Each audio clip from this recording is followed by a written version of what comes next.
Welcome to Learning Life content. Like, share, comment and subscribe to our channel. This helps us to grow and motivates us to bring more stories of history.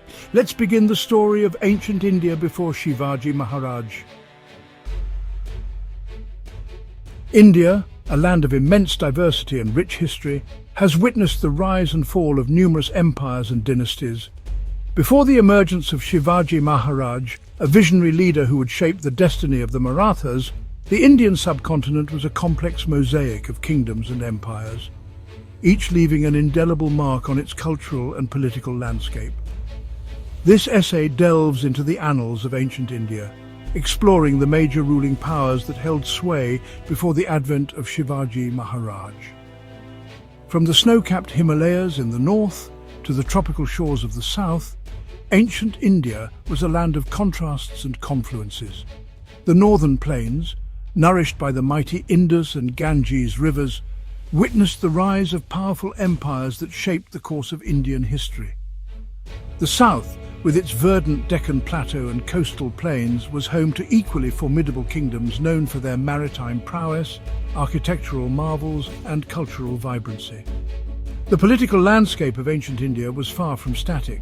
It was a dynamic arena where empires rose and fell, boundaries shifted, and new powers emerged to challenge the existing order. Through centuries of conquests, alliances, and cultural exchange, a unique tapestry of Indian civilization was woven, laying the foundation for the India we know today. The fertile plains of northern India, often referred to as the Indo-Gangetic Plain, have been the cradle of some of the most influential empires in Indian history. These empires, nurtured by the rich agricultural produce and strategic waterways, extended their influence far and wide, leaving behind a legacy that continues to shape India's cultural and political ethos. Among the earliest empires to rise in this region were the Mauryas, who, under the visionary leadership of Chandragupta Maurya and his advisor Chanakya, unified much of the Indian subcontinent in the 4th century BCE. The Mauryan Empire, known for its centralized administration, efficient tax system, and patronage of Buddhism, is considered a pivotal period in Indian history.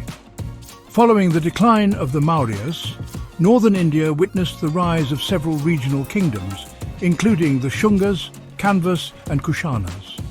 The Kushana Empire, under the reign of Kanishka the Great, extended its influence from Central Asia to the Gangetic Plains, fostering trade and cultural exchange along the Silk Road.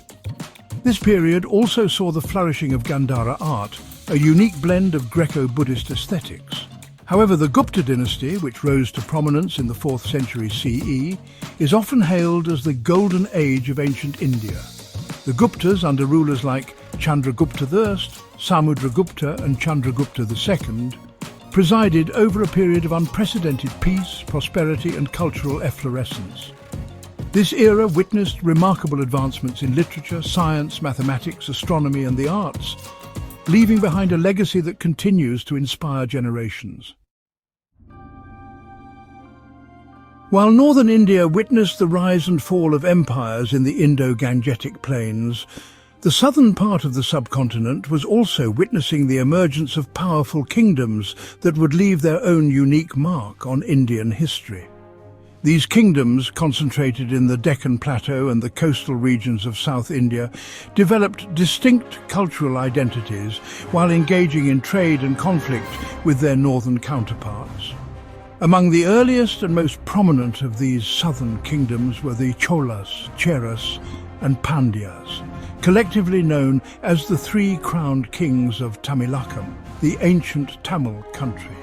These kingdoms, mentioned in ancient Tamil Sangam literature, flourished in the early centuries of the Common Era, engaging in maritime trade with Southeast Asia and establishing powerful naval fleets. The Cholas, in particular, rose to become a dominant power in South India under rulers like Raja Chola I and his son, Rajendra Chola I. The Chola Empire, at its zenith, extended its influence across Sri Lanka, the Maldives and parts of Southeast Asia, establishing a vast maritime empire and leaving behind a legacy of magnificent temples, intricate bronze sculptures, and a well-organized administrative system. Further inland, The Deccan Plateau witnessed the rise of the Chalukyas, Pallavas, Rashtrakutas and Hoysalas. These kingdoms were known for their architectural achievements, particularly the rock-cut cave temples of the Pallavas at Mahabalipuram and the intricately carved temples of the Hoysalas at Belur, Halebidu and Somnathpura. These architectural wonders stand testament to the artistic ingenuity and cultural vibrancy of these southern kingdoms.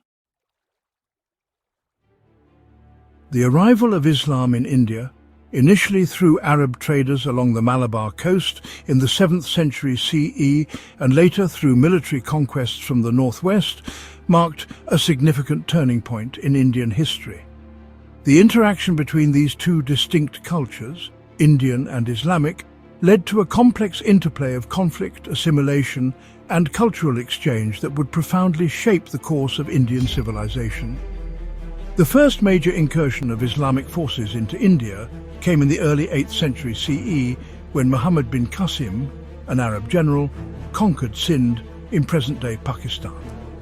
However, it was the Ghaznavid invasions under Mahmud of Ghazni in the 11th century CE that had a more profound impact on the political landscape of northern India.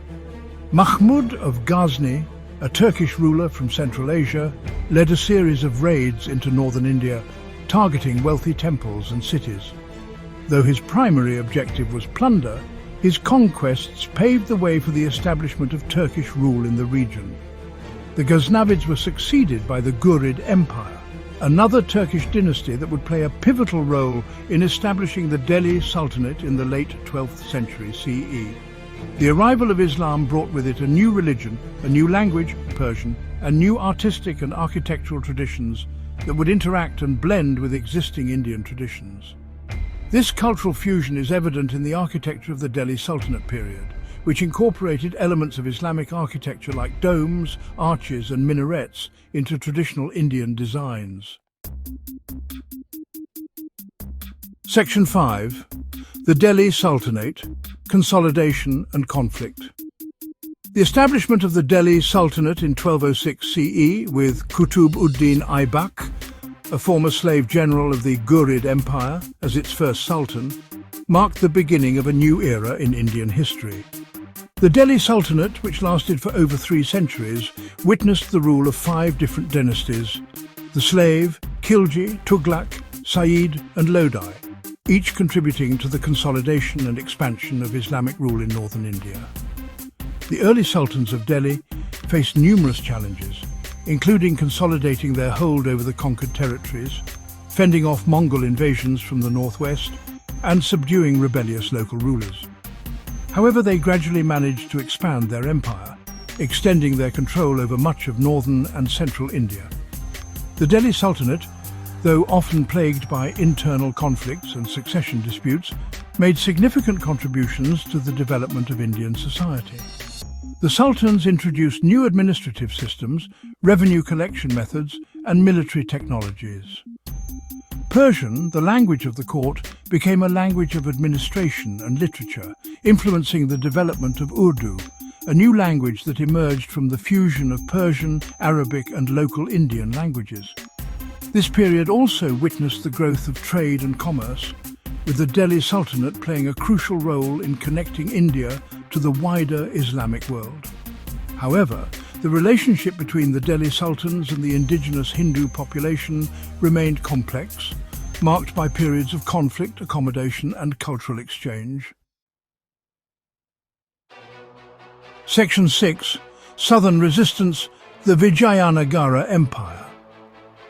While the Delhi Sultanate consolidated its power in northern India, the south witnessed the rise of a powerful Hindu empire that would not only resist Islamic expansion, but also become a bulwark of Hindu culture and tradition. The Vijayanagara Empire, founded in 1336 CE by Harihara I and Bukkaraya I, emerged as a dominant force in South India, challenging the supremacy of the Delhi Sultanate and ushering in a golden age of art, architecture and literature in the region. The Vijayanagara Empire, named after its capital city Vijayanagara, meaning City of Victory, rose to prominence under the reign of Krishna Devaraya, considered the greatest of the Vijayanagara rulers. Krishnadevaraya's reign was marked by military successes against the Bahmani Sultanate, a rival Muslim kingdom in the Deccan, as well as significant achievements in administration, art and literature.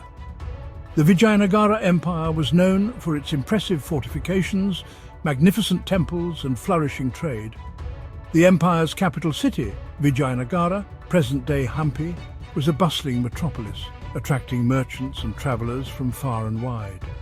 The Vijayanagara rulers were great patrons of art and literature, and their reign saw the flourishing of Telugu and Kannada literature, as well as the development of a distinctive Vijayanagara style of architecture. The Vijayanagara Empire, however, faced a major setback in 1565 CE when it was defeated by a coalition of Deccan sultanates in the Battle of Talikota. This defeat marked the beginning of the decline of the Vijayanagara Empire, though it continued to exist in a fragmented form for several decades. Despite its eventual decline, the Vijayanagara Empire left behind a rich legacy of art, architecture and cultural achievements, serving as a testament to the resilience of Hindu culture and tradition in the face of adversity. Section 7. The Dawn of the Mughals. As the Delhi Sultanate weakened and the Vijayanagara Empire fragmented, a new power emerged from Central Asia, destined to reshape the political landscape of India, the Mughals.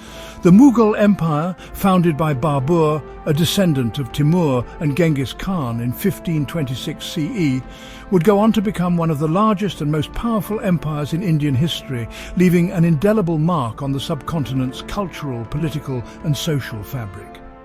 Babur, a skilled military strategist and a lover of art and culture, defeated the Lodi dynasty in the First Battle of Panipat in 1526 CE, laying the foundation for the Mughal Empire. However, it was his grandson Akbar the Great who would truly consolidate and expand the Mughal Empire, transforming it into a vast and powerful entity. Akbar, a brilliant military commander, a shrewd diplomat and a visionary ruler, expanded the Mughal Empire through a combination of military conquests and strategic alliances. He implemented a centralized administrative system, a reformed tax system, and a policy of religious tolerance that won him the support of his Hindu subjects. Akbar's reign is often regarded as the golden age of the Mughal Empire, marked by peace, prosperity, and cultural brilliance. The Mughal Empire, under Akbar and his successors Jahangir, Shah Jahan and Aurangzeb, continued to expand its territories, reaching its zenith in the late 17th century CE. The Mughal court became known for its opulence, its patronage of art and architecture, and its cosmopolitan atmosphere, attracting scholars, artists and craftsmen from all over the world. Section 8. Seeds of Change. The Decline of Existing Powers. While the Mughal Empire reached its zenith under Aurangzeb in the late 17th century, the seeds of its decline were already being sown. Aurangzeb's policies, particularly his reversal of Akbar's policy of religious tolerance, alienated many of his Hindu subjects and led to widespread rebellions, particularly in the Deccan. The Marathas, a warrior group from the Deccan Plateau, under the leadership of Shivaji Maharaj, emerged as the most formidable challengers to Mughal authority. Shivaji Maharaj's guerrilla warfare tactics, his charisma, and his vision of an independent Hindu kingdom inspired many to join his cause, and he laid the foundation for what would become the Maratha Empire. The decline of Mughal authority, coupled with the rise of regional powers like the Marathas, Sikhs, and Jats, led to a period of political fragmentation and instability in the 18th century. The Mughal Empire, weakened by internal rebellions, external invasions, and a decline in administrative efficiency, gradually lost control of its vast territories, paving the way for the rise of new powers and the emergence of a new chapter in Indian history. The decline of the existing powers, while marking the end of an era, also created the conditions for the emergence of new forces that would shape the future of India. The Marathas, under the Peshwas, would go on to establish a vast empire in central and western India, while the Sikhs, under Maharaja Ranjit Singh, would establish a powerful kingdom in the northwest. Section 9. Conclusion towards the dawn of a new era. The era preceding Shivaji Maharaj's rise was a period of immense historical significance in India. From the mighty empires of the north to the resilient kingdoms of the south, the Indian subcontinent witnessed a continuous cycle of rise, fall, and transformation. The arrival of Islam, a major turning point, introduced new dynamics to the political and cultural landscape, leading to both conflict and assimilation. The decline of the Delhi Sultanate, the fragmentation of the Vijayanagara Empire, and the eventual weakening of the Mughal Empire created a power vacuum that set the stage for new players to emerge. In this fluid and dynamic environment, Shivaji Maharaj, with his vision, courage and military acumen, would rise to prominence, uniting the Marathas and challenging the established order. The legacy of the rulers and dynasties that preceded Shivaji Maharaj is multifaceted and enduring. They left behind a rich tapestry of art, architecture, literature and administrative systems that continue to shape India's cultural identity. Their stories, filled with tales of valour, ambition and cultural exchange, serve as a reminder of India's long and complex history, a history that continues to unfold in the 21st century. The stage was set for a new era, one where new heroes would rise, new empires would be built, and the destiny of India would be forever changed. Thank you for watching Learning Life content. Do like, share, comments and subscribe to our channel.